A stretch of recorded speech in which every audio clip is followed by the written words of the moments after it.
haircut. She was really happy with it. She walked in and, well, maybe not her kids, but maybe if her kids were being extra kind, they might kind of keep their comments to themselves and use their inside voice to say, oh, well, if you like it, that's great, as opposed to, oh my gosh, I can't believe she did that, right?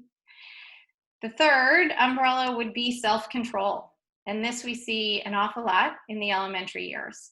The ability to ignore distractions and resist temptations, right? We see that oftentimes in a whole classroom setting where kids are wanting to share their answers and they're kind of jumping out of their skin.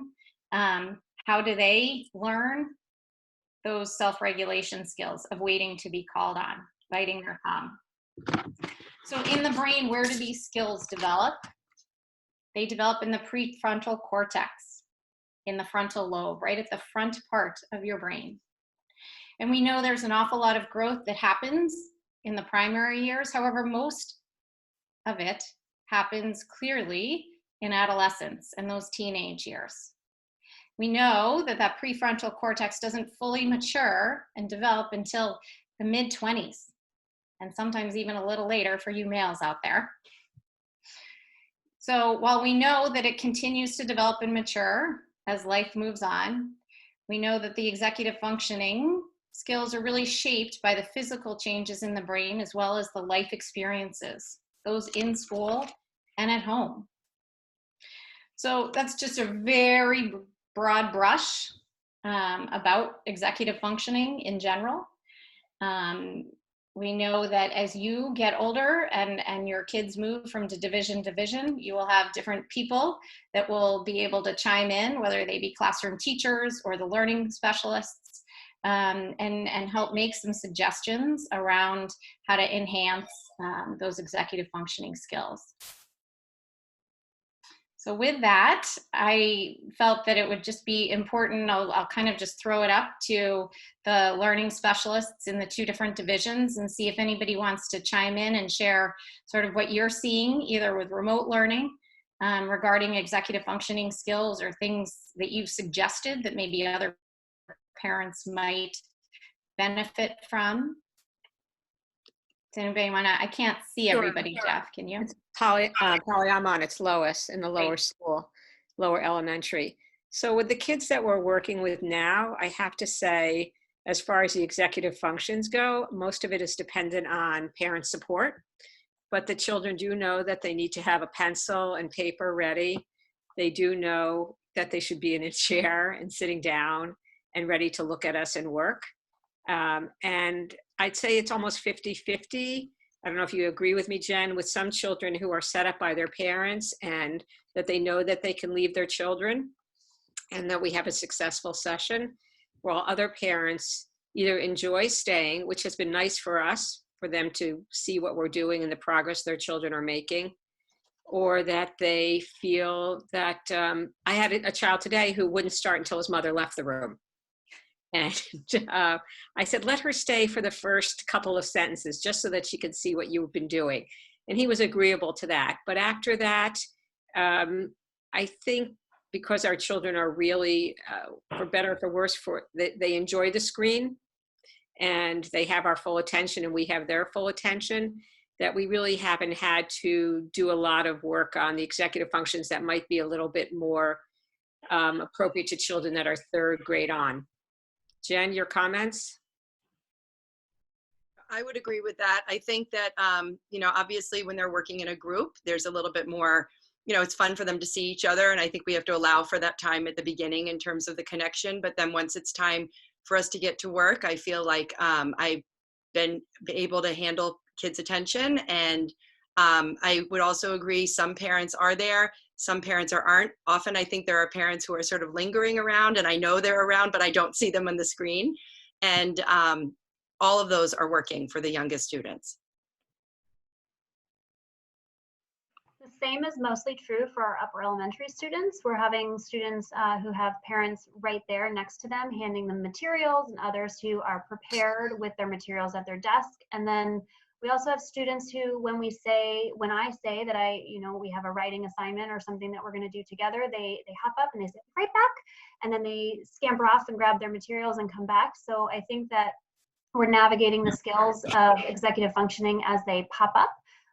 But the reminders at the beginning of each session that we need to have our materials ready, and some like to do that and some don't. So we're working with the kids where they are and helping them reach that potential that we can harness right now through remote learning, because it's such a different platform than any of us have ever navigated before. Steph and Sarah, I don't know what you're seeing in your groups, but generally for our third graders, that's what I'm seeing. And fourth grade, it's very similar. The amount of screen time that we're asking these kids to be on a computer is a lot more than we've expected them to be on before independently. So it's definitely a trail that we've not navigated before, but we're finding a nice blend of the traditional skills that we've been providing in the classroom, and then the technology is adding to that in lots of really great ways.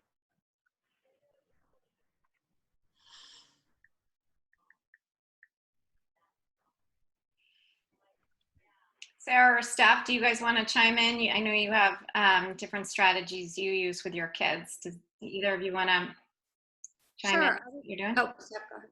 Go ahead, Sarah.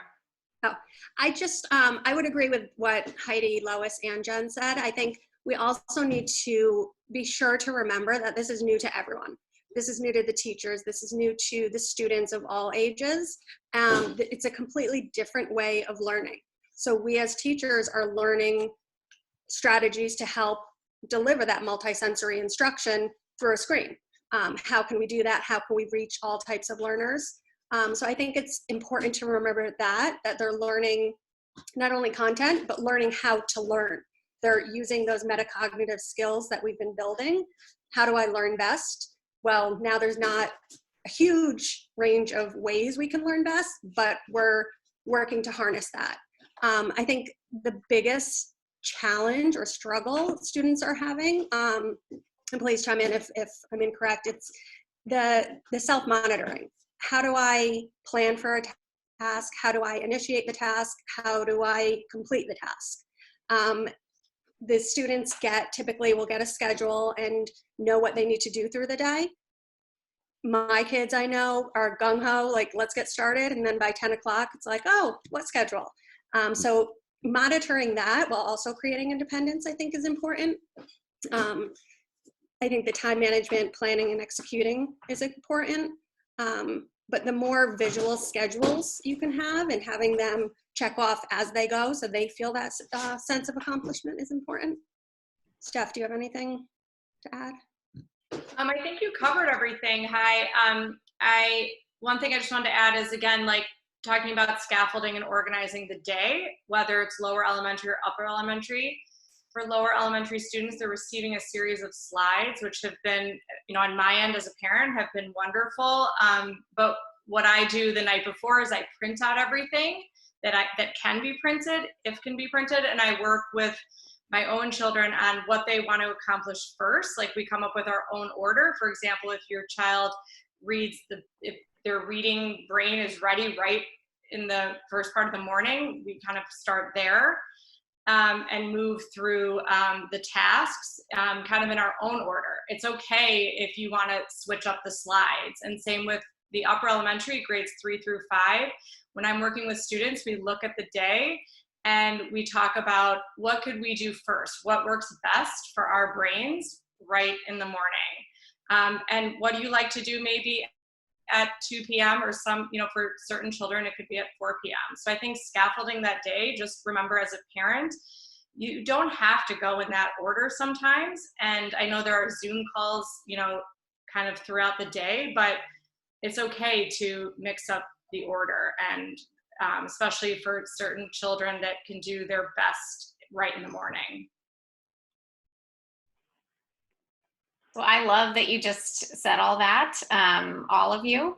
But those schedules, Stephanie, I know Laura, Jeff, and I have been sharing with parents over the last couple of weeks, and they're probably getting tired of hearing it, but just how important it is to have a schedule and have one that might be specific to your own child, right? So I know, Sarah, you just spoke about visual additions that you can put on and stuff. I love the fact that you kind of have a dialogue and say, okay, what do you want to tackle first? What's the heaviest lift here?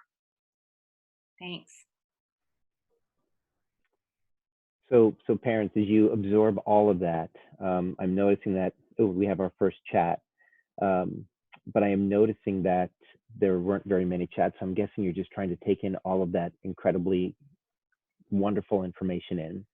And while you're thinking of some questions, or even thinking of things that you've tried that have worked, or things that you've tried and haven't worked, I'm going to add just a little bit for like 2 seconds onto this, which is this.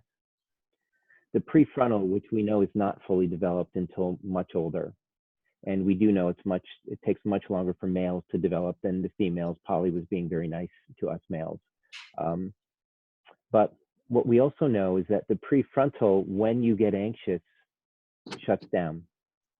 If you are upset or angry or frustrated or tired or not feeling well, your prefrontal does not get enough stimulation.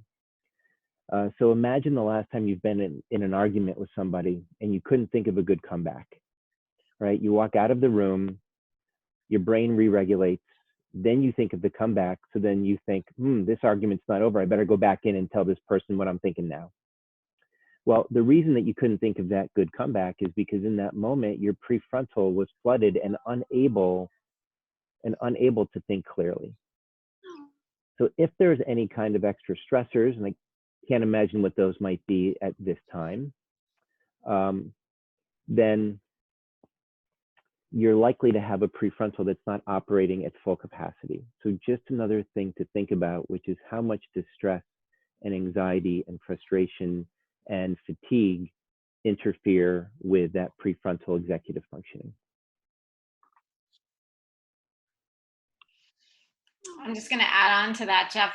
So I'm glad you highlighted that, because I do think, certainly in the conversations that I'm having with parents, even from last week to this week, many times that those behaviors that you're seeing at home may be because of the stress of being at home, right? Not just because they want to be defiant or difficult, and really important to recognize what's going on neurologically. Yeah. I have 2 chats that came into me. I won't read their names, but the chats were, our biggest challenge is management of screen time. When learning is on the screen, how can the pop-up chat or tube video clip be less tempting? We added the filter rec from Sam for the YouTube view page, which helped. So I can jump in there. If it's an upper elementary school student who's on a lap, or even a lower school student who's on a laptop and they're using GChat, and you're finding that that's interrupting with the learning and it's not a tool that they're using to engage with their teacher, we from our side can disable that. And we've done that for students who are finding this challenging already. So if you want to reach out to your division head specifically, we can talk with our tech team about turning off the GChat function. The screen time monitoring outside of that, just as a global piece, is really challenging for all parents at the moment. And I think that's why the schedule is really helpful, to say, okay, so you have a Zoom session and we're going to get you on the screen. And then there's an activity that you can do that's off the screen. I know you have a writing assignment, so that you can give them a break, because we do know that it takes roughly 20 minutes off the screen for the children's brains to really come down from that, which is another thing for you to be thinking of if you have a child who's struggling with sleep, that you make sure that the screen time ends, at least an hour before they're going to bed, to just help them get back into their circadian rhythm. So I hope that's helpful a bit on the GChat tool.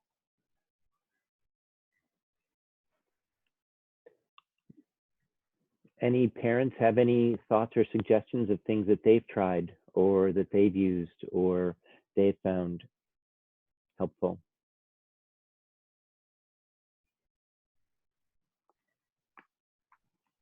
Okay. If you do, please write it into the chat. The next chat that was sent to me was, are there any books or online resources that you can recommend to encourage or support development of executive functions for these ages? So I'll turn that over to the wonderful team. So I'll chime in first and just say there are a number of resources out there, and there are a number of experts. A number of people really enjoy listening to Peg Dawson, and she's written a great book called Late, Lost, and Unprepared, which I don't have right here, but it's a great tool. It's not very thick, it's thin, and I've recommended that a number of times to different parents. Really gives a nice balance of sort of academic as well as life skills in there. There are many resources on Amazon, so if you were just to kind of Google it and see what you find, but my go-to is that Late, Lost, and Unprepared. Heidi or Lois, are there others that you or Steph? I'm trying to think. Child Mind Institute has some good stuff online. Yeah, Child Mind's great. With all different types of information, all different topics. Oh, I'm sorry. Go ahead. Understood.org is a great resource as well. They have a lot of planet information, but also concrete strategies you can use. I also like the Sarah Ward model. I talk about it a lot, but there's just a basic chart with, it's backwards planning. So there's a get ready, do, done. So how do you plan? What does your final product look like? What do I need to get it done? And how am I going to get it done? So that they can see the product and then work back from there. It's sometimes helpful.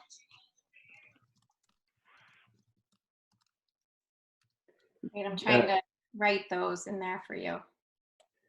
So Peg Dawson has written several different books. Another one, really good one, is Smart But Scattered, if you want to include that one in there too. And Peg Dawson actually came to Greenwich Country Day School, I think 3 or 4 years ago, and lectured to the school. Am I wrong on that, Adam? No, she was great. Yeah. So, you know, one of the things that I love about Peg Dawson too, and thinking about this, is that you parents have to think about your own executive functioning skills as well. So the truth is, if you don't have good executive functioning, you're going to have a hard time teaching your kids how to have good executive functioning. So think about yours as well as this. And one of the things to keep in mind is EF is really learned in day-to-day functioning. So for example, something like crossing the street, which is an example I always use, think about all the steps that are required to teach your child how to cross the street, right? Think about, you held their hand, you bent way down, you spoke quietly to them, you gave them directions, you modeled looking back and forth, you did all of these EF steps, and then you walked across the street. And then think about how often you did that before you finally decided to do it without holding their hand, or when you finally decided to do it without giving them the verbal mediation to walk through it. So EF is really taught on a day-to-day basis through modeling and repetition of behaviors. If you think you're going to say, hey, go do these 3 steps, 1, 2, and 3, and then your child at a young age is just going to go do them, it's just not how we learn. So think about your own EF skills, and then start thinking about how you can model them or talk out loud with them all day long. If you're going to wash the dishes, explain how you wash the dishes. Say it out loud. Tell them what you're thinking. Tell them why you're using warm water, why you're using cold water. You know, what you're looking for on the plate, where you're putting the plate after, how do you dry a plate, what do you think about? All of these pieces give their brain something to think about, and those are all executive functioning steps. So when you start saying things like, hey, go do that work, that's too general. So giving them steps on how to do that and then modeling it for them would be a really good place to start. Let's see. So I love that you just said all that, Jeff. I think one of the things that I consistently try and encourage parents to do is kind of pre-think what might happen next, and getting kids to kind of pre-think what might happen next, whether it be washing the dishes. That's an interesting example to use, but what do we need to do this, right? As opposed to telling them, but what do you think you need to do first when you do X, Y, and Z? What do you think you need to do second? Okay, great, go do it. So giving kids kind of that ability to think about things ahead of time, super helpful. Mm-hmm.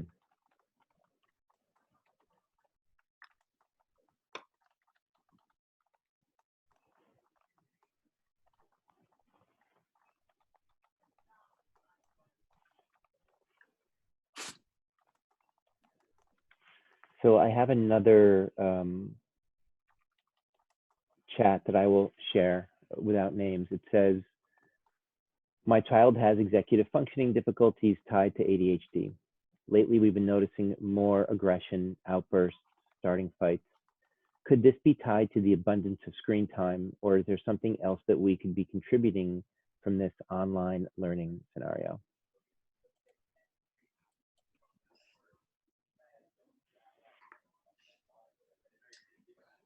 Lois, do you want to jump in?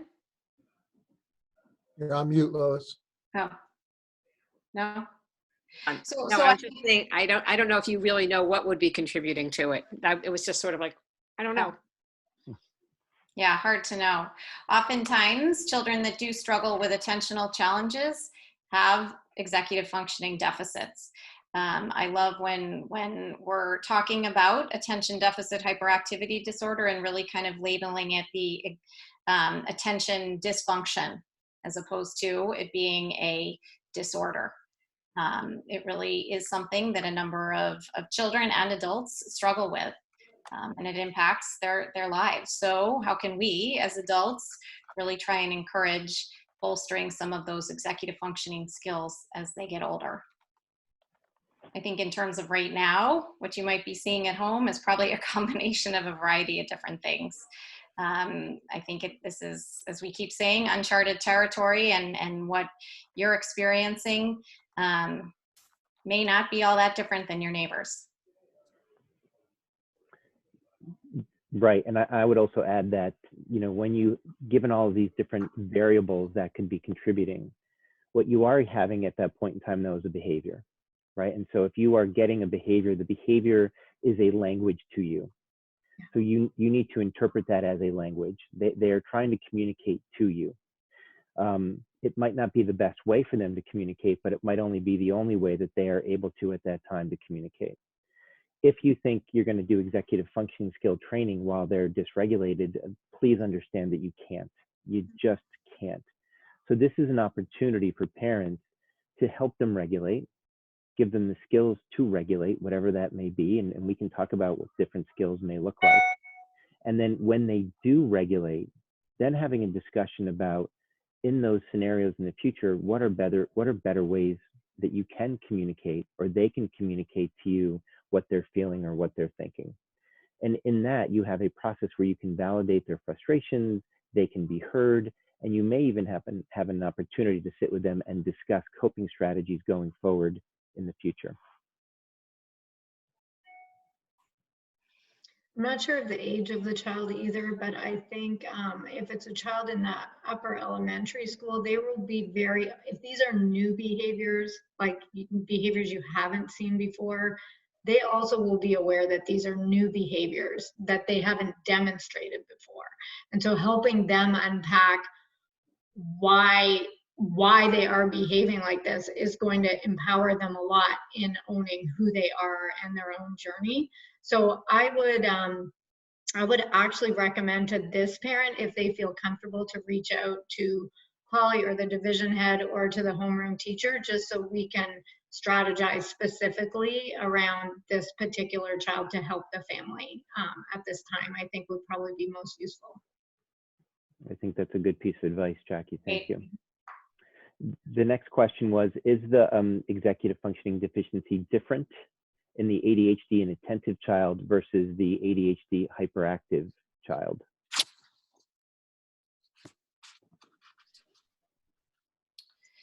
So is the attention, sorry, I was reading somebody's comment. Okay.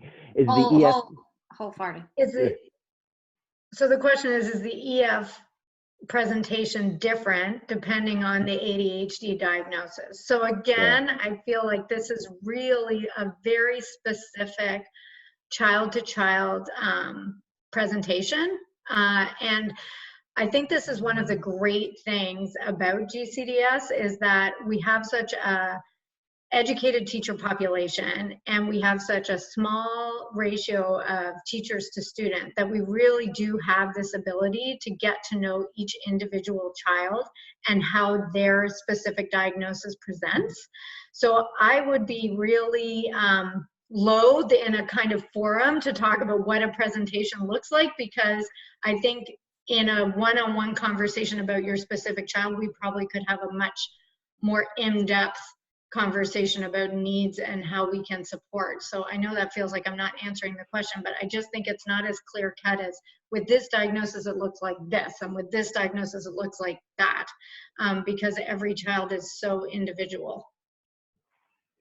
And I would agree with Jackie. I think presentations are different child to child.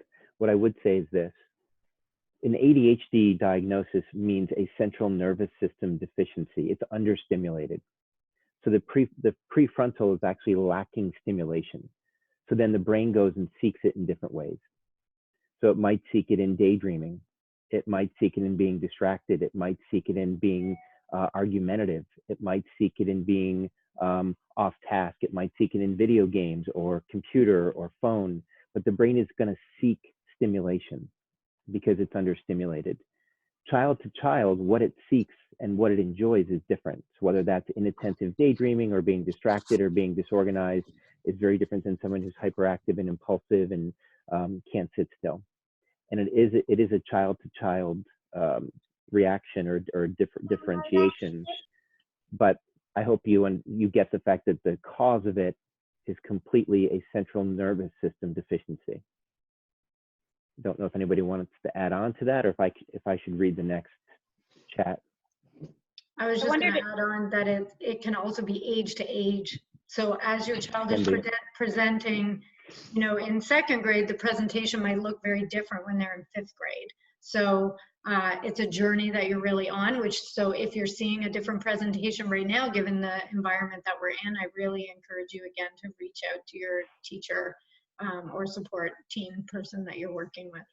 Yeah. Can I add one thing as someone who treats ADHD but doesn't diagnose it? It's a spectrum. It's not you know, it's not like there is you know, a blood test that we can do that says your dopamine is at this exact level and your serotonin is at this exact level, and therefore you exactly meet the criteria. But it's a degree to which you're unable to carry on functions of daily living because of the deficiencies that which you have. But we all probably have touches of this and that make us, you know, not act at our best in various of the dimensions of executive function, but may not be qualifying as the diagnosis of ADHD. So when you're saying how does executive function present in ADHD, it's not, you know, different people will have different strengths within it, but may not have the full-on diagnosis by the, you know, the diagnostic criteria by the Psychiatry Association, the DSM. I think it's a good point. And I would also say that there are some real gifts that come with this as well, you know, and that the way that people can think outside the boxes, and there's some real gifts with this as well. So let me move on to the next, and thank you for that. The next person says, I am curious about the emotional piece. Oops, sorry, my chat just moved on me. I'm curious about the emotional piece. My child is getting extremely upset more often when we don't totally understand what they need help with, or if we encourage them to use, or do we encourage them to use their teacher as a resource? This could be too broad, but the emotional piece has been tricky in our house. Feel free to rephrase this thought.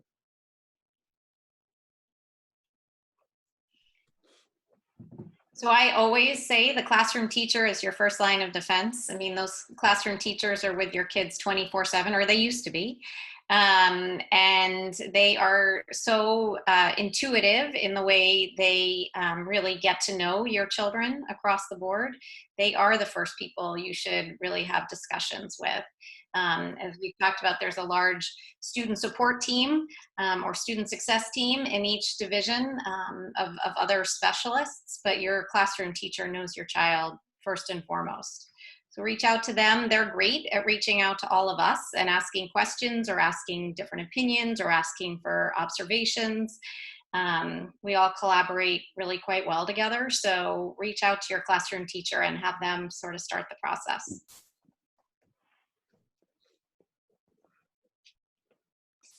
I also want to pop in, some of these behaviors can also be ways children are looking to control something in their lives. Everything is so out of control and unpredictable, and it's this time of not quite sure what's going on. So they're looking for ways that they can grasp onto something, whether it be the way they learn or controlling whatever it might be. So that can be a reason also these behaviors are coming out. So finding ways to help them with certain aspects of certainty or control or whatever it might be. I'm so glad you said that, Sarah, because I do feel like I become a bit of a broken record, but in every conversation that I am having with parents, it's really, you know, let's just see where can we give our kids a little bit more control, whether that be choosing the books before bedtime or what they wear the next day, or, you know, what vegetable they're having for dinner. Because I do think, you know, we're all feeling like we can't control what is going on in our worlds, and these little guys and girls present differently, and often it comes out as a behavior. Thank you. So here's our next one. It says, in the past week, we have had 2 family friends who have suffered close losses. Would it be possible to help us provide the children on how to explain this to middle school children? We don't want to hide this from them, but we also want to keep their anxiety levels as low as possible during this time. Yeah, thanks for being vulnerable, Kelly, and putting that in there for all. And I'm sorry that is what your family is grappling with. I think we've shared on previous calls that just important to acknowledge what's going on in a developmentally appropriate way. You have a 5th and a 7th grader, I believe. So, you know, making sure that they do hear what's happened in concrete language, asking what questions they have, kind of taking their lead in where you steer the conversation. But I applaud you for saying I don't want to just dismiss it and kind of push it under the rug, because that just increases anxiety. Polly, do you want to talk about the resource that we have on the Greenwich Country Day School website? Oh, sure. Good point, Jeff. What's the title of that, Jeff? What did we name that? Laura? Parent resources, right? Yeah, I think it's talking about death. I think it's literally that in the parent resource part. Mm-hmm. Great. So we all collaborated a few weeks back, putting different resources and conversation topics, questions that kids might ask, and some good sort of things to be thinking about before you have difficult conversations for kids. We put that in the remote learning section, right? Mm-hmm. Yes. Okay. Sorry, there's so many docs and venues, it's hard to remember where everything goes. But that's great. I'm glad you reminded me of that, because that is just a great place to kind of go and sort of pre-think what you might share with your kids. I know I've said it before on these calls, but kind of thinking about what you might say just to kind of get you started, validating that this is sad for you and, you know, you wish you weren't having these conversations. But this is where we are, and this is how you handle sadness and grief. And I would just add too, Paul, I think that's great. And Kelly, I'm so sorry. But just being honest and direct, and finding that time to talk together where you have that time to sit as a family, and just to be ready to sit with what emotion the kids are feeling at that time. And it's okay for you to be vulnerable during those times. Hopefully with a control piece. And if you don't have that, then you can step out and let them know that you just need a minute to get yourself together, but to model that it's okay to be sad. It's also okay to have a range of emotions, and that's where they're going to be, is where they're going to be. But just to create that space and that time to just be direct and honest and simple with that information. And again, I'm so sorry. Yeah, the only other piece I'll add on to that, and I'm just going to add on to what Polly said, was that developmentally, the ages matter, right? And so the younger, the less is more. And often we have to be direct. I would be careful with certain language. I wouldn't say passed away. I would say died. So we have to be direct with that. And then, we need to say as little as possible and let them ask questions. And so you can ask them, do you have any questions? And if they do, answer them. But again, honestly, directly, and not with a ton of information when they're younger. As they get older, they will have more questions, and they will let you know that they have other thoughts and concerns and worries. But often just asking them, do you have a question, will elicit the next set of questions or not, or that you might have given them enough. Thank you, Kelly, and I'm so sorry. The next comment on here is, will GCDS have any summer programs available online in the worst case that camps aren't open this summer? So Adam, that might be a you question. Yeah, thanks. And I'm not sure who that came from, but we're in the process right now. Just had a meeting this morning with the whole team that's working on a summer program, and we are in stage 1 of trying to figure it out. It's amazing, if we were going to run some remote classes or provide some summer school, this would be something we would normally take a year to ramp up to and prepare and have all in place ready to go. Now we're trying to do it in instead of a year in a day. So we are going to go out to our faculty in the night tomorrow. We're going to start soliciting those who might be interested in doing it. And you'll be hearing from us shortly about both probably some form of remediation work, as well as some sort of enrichment work, as well as some sort of funsy kinds of activities. But we do anticipate that we'll be able to roll something out. And these will be for fee services, but we will also have financial aid available for them for our current families, and they'll be offered to our current families.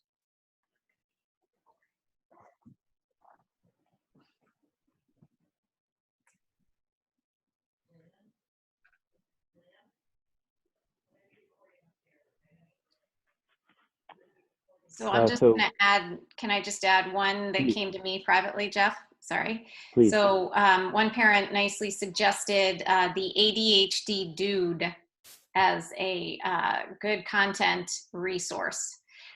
He is a clinical social worker and counselor. His name is Ryan Wetzelblatt. So I'll write that in the chat. Is that the guy from California? Is he in California? Could be. The ADHD Dude. Yeah. Sounds worth exploring. Thank you. I'll put it in the chat for everybody. Oh, New Jersey, I think, Adam, she responded.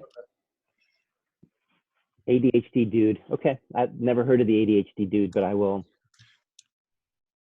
figure that one out.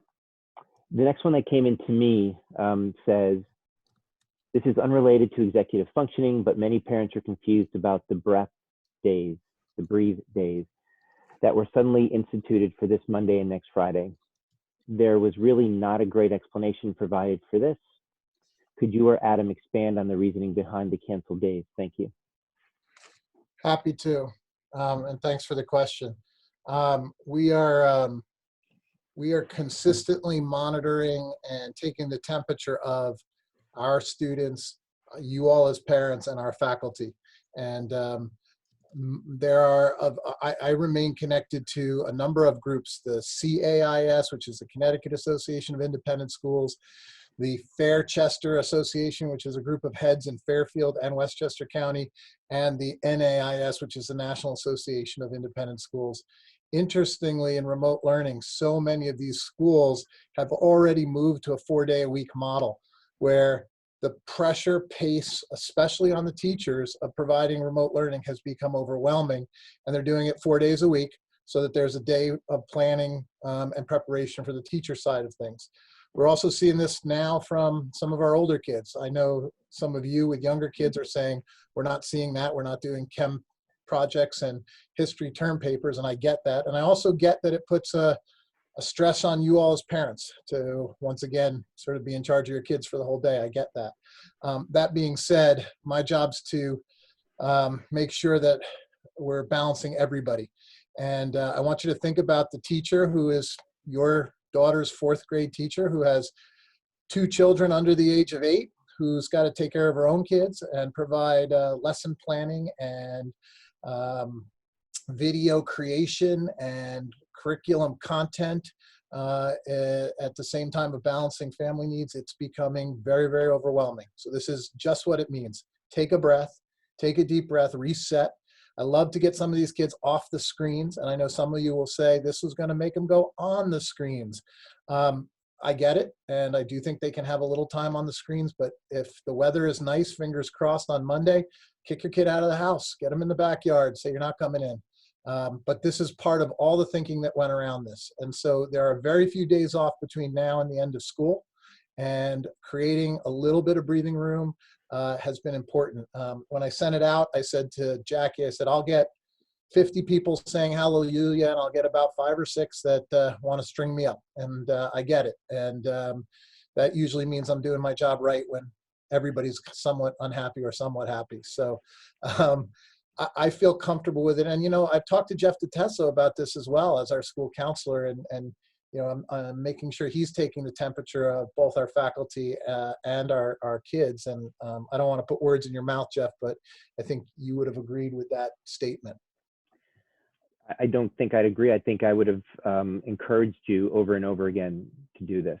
So as someone who is staying connected with parents and high school kids and faculty, the amount of stress and anxiety that's going on is higher than people may be aware.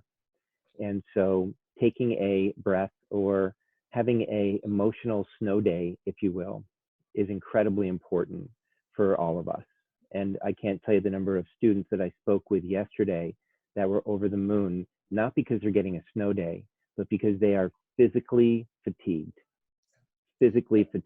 And Jeff, just to also add, I believe Jackie and Nina are about to roll out some further resources, which they, I think, are calling Above and Beyond. And I think you're going to be just amazed by that website. And if you want to continue tomorrow as being Monday as a day of some fun activities, they're coming your way with that. On Sunday. In the parent message. Great. So we're running out of time. Just let everyone know we're going to jump off around 1:55 just because many of us have to jump on another 2 o'clock meeting. But Adam, the next comment on here was, I don't think that the days off are the issue. It was the lack of an explanation. Well, then I'll take that fully on my plate. I did my best to try to articulate that in my email, and I'll take a fail on that one. But hopefully that verbal explanation made a little more sense. Yeah. And someone wrote in, the articles on Zoom fatigue would fully support this choice. And that is accurate. Our high school psychology club is actually doing some research on this and is going to pump some of this information out to the high school and middle school kids. Zoom fatigue is significant. For some of our kids, it's a flex day to catch up on work too. I mean, there are a couple kids who are a little bit behind, and there's no reason that they can't take a half an hour on Monday when there's no other schedule to catch back up. Mm-hmm. Especially for our ADD kids and our kids with executive functioning who have fallen a little bit off.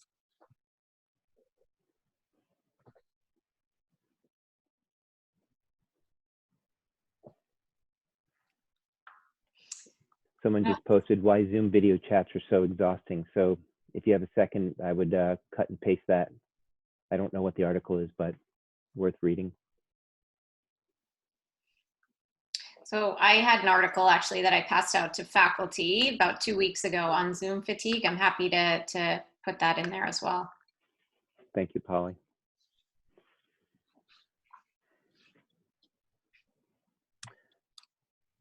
All right, all. Well, without any other questions, I want to thank our administration, and I want to thank our learning support specialists who came on this phone call, and of course, Laura and Polly, who are always on. So thank you all for coming. And parents, as you know, if you have questions that you want us to address ahead of time, please email me or Laura or Polly, and we will try to bring them up during this meeting. And we will see you all next week. Great. Bye, everybody. Thanks very much.